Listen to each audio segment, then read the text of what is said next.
Welcome back 2024లో ఉత్తరప్రదేశ్లోని హత్రాస్లో జరిగిన తొక్కిసలాటలో 121 మంది మృతి చెందారు. జూలై 2న సూరజ్ పాల్ అలియాస్ భోలేబాబా అలియాస్ నారాయణ్ సక్కర్ హరి సత్సంగ్లో తొక్కిసలాట విషాదాన్ని మిగిల్చింది. అలాగే 2024 మే 23న గుజరాత్లోని రాజ్కోట్లోని గేమింగ్ జోన్లో అగ్ని ప్రమాదం సంభవించిన తర్వాత తొక్కిసలాట కారణంగా 35 మంది చనిపోయారు. 2023 మార్చి 31న ఇండోర్లోని ఒక ఆలయంలో పూజలు జరుగుతుండగా ఆలయం స్లాబ్ కూలిపోవడంతో 36 మంది మృతి చెందారు. 2022 జనవరి 1న జమ్మూ కాశ్మీర్లోని వైష్ణోదేవి ఆలయం వద్ద తొక్కిసలాట దుర్ఘటనలో 12 మంది చనిపోయారు.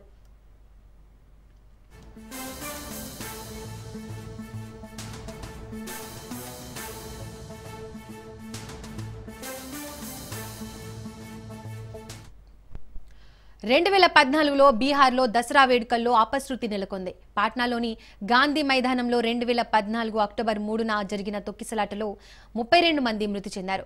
2013 అక్టోబర్ 13న మధ్యప్రదేశ్లోని దాటియా జిల్లాలోని రతన్గఢ్ ఆలయంలో నవరాత్రి వేడుకల్లో తొక్కిసలాట జరిగి 115 మంది మరణించారు. 2012 నవంబర్ 19న పాట్నాలోని గంగా నది ఒడ్డున ఉన్న అదాలత్ ఘాట్ వద్ద ఛట్ పూజ సందర్భంగా ఒక తాత్కాలిక వంతెన కూలిపోయింది. ఫలితంగా జరిగిన తొక్కిసలాటలో 20 మంది మృతి చెందారు. 2011 జనవరి 14న శబరిమల పరిధిలోని పుల్లమేడు వద్ద యాత్రికులను జీపు ఢీకొట్టింది. అప్పుడు జరిగిన తొక్కిసలాటలో 104 మంది భక్తులు మరణించారు. హరిద్వార్లో 2011 నవంబర్ 8న గంగాదేవి ఒడ్డున జరిగిన తొక్కిసలాటలో 20 మంది మృతి చెందారు. 2010 మార్చి 4న ఉత్తరప్రదేశ్లోని ప్రతాప్గఢ్ జిల్లాలోని రామ్ జానకి ఆలయం వద్ద జరిగిన తొక్కిసలాటలో 63 మంది మృతి చెందారు.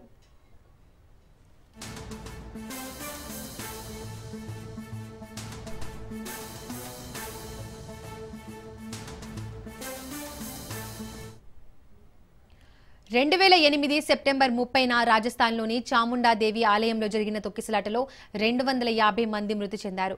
బాంబు ఉందంటూ వదంతులు రావడంతో తొక్కిసలాట జరిగింది. హిమాచల్ ప్రదేశ్లోని నైనాదేవి ఆలయంలో 2008లో జరిగిన మతపరమైన వేడుకల్లో తొక్కిసలాట చోటు చేసుకుంది. ఆ ప్రమాదంలో 162 మంది ప్రాణాలు కోల్పోయారు. 2005 జనవరి 25న మహారాష్ట్రలోని సతారా జిల్లాలోని మందర్ దేవి ఆలయంలో జరిగిన తొక్కిసలాటలో 350 మందికి పైగా భక్తులు మృతి చెందారు. 2003 ఆగస్టు 27న మహారాష్ట్రలోని నాసిక్ జిల్లాలో జరిగిన కుంభమేళాలో పవిత్ర స్నానాల సమయంలో జరిగిన తొక్కిసలాటలో 39 మంది మృతి చెందారు.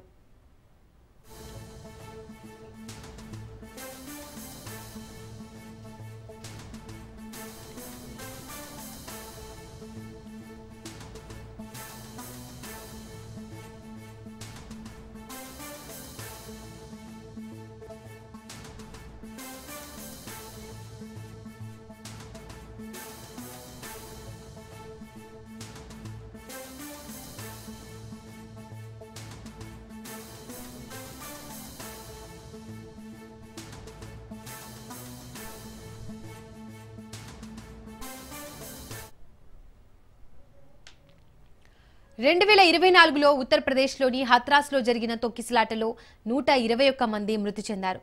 జూలై 2న సూరజ్ పాల్ అలియాస్ భోలేబాబా అలియాస్ నారాయణ్ సక్కర్ హరి సత్సంగ్లో తొక్కిసలాట విషాదాన్ని మిగిల్చింది.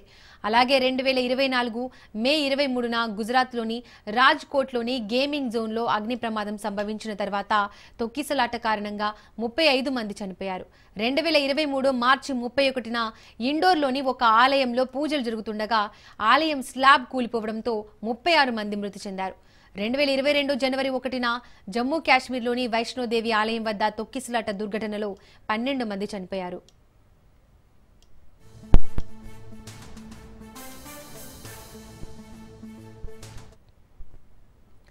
రెండు 2014లో బీహార్లో దసరా వేడుకల్లో అపశృతి నెలకొంది. పాట్నాలోని గాంధీ మైదానంలో 2014లో జరిగిన అక్టోబర్ 3న జరిగిన తొక్కిసలాటలో 32 మంది మృతి చెందారు.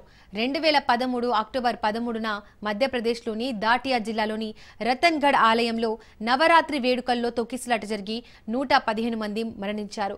2012 నవంబర్ 19న పాట్నాలోని గంగా నది ఒడ్డున ఉన్న అదాలత్ ఘాట్ వద్ద ఛట్ పూజ సందర్భంగా ఒక తాత్కాలిక వంతెన కూలిపోయింది. ఫలితంగా జరిగిన తొక్కిసలాటలో 20 మంది మృతి చెందారు. 2011 జనవరి 14న శబరిమల పరిధిలోని పుల్లమేడు వద్ద యాత్రికులను జీపు ఢీకొట్టింది. అప్పుడు జరిగిన తొక్కిసలాటలో 104 మంది భక్తులు మరణించారు. హరిద్వార్లో 2011 నవంబర్ 8న గంగా నది ఒడ్డున జరిగిన తొక్కిసలాటలో 20 మంది మృతి చెందారు. 2010 మార్చి 4న ఉత్తరప్రదేశ్లోని ప్రతాప్గఢ్ జిల్లాలోని రామ్ జానకి ఆలయం వద్ద జరిగిన తొక్కిసలాటలో 63 మంది మృతి చెందారు.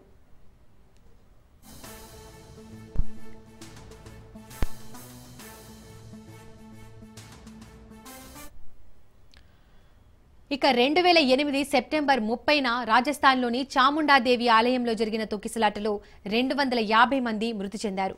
బాంబు ఉందంటూ వదంతులు రావడంతో తొక్కిసలాట జరిగింది. హిమాచల్ ప్రదేశ్లోని నయనాదేవి ఆలయంలో 2008లో జరిగిన మతపరమైన వేడుకల్లో తొక్కిసలాట చోటు చేసుకుంది. ఆ ప్రమాదంలో 162 మంది ప్రాణాలు కోల్పోయారు. 2005 జనవరి 25న మహారాష్ట్రలోని సతారా జిల్లాలోని మందర్ దేవి ఆలయంలో జరిగిన తొక్కిసలాటలో 350 మందికి పైగా భక్తులు మృతి చెందారు. 2003 ఆగస్టు 27న మహారాష్ట్రలోని నాసిక్ జిల్లాలో జరిగిన కుంభమేళాలో పవిత్ర స్నానాల సమయంలో జరిగిన తొక్కిసలాటలో 39 మంది మృతి చెందారు.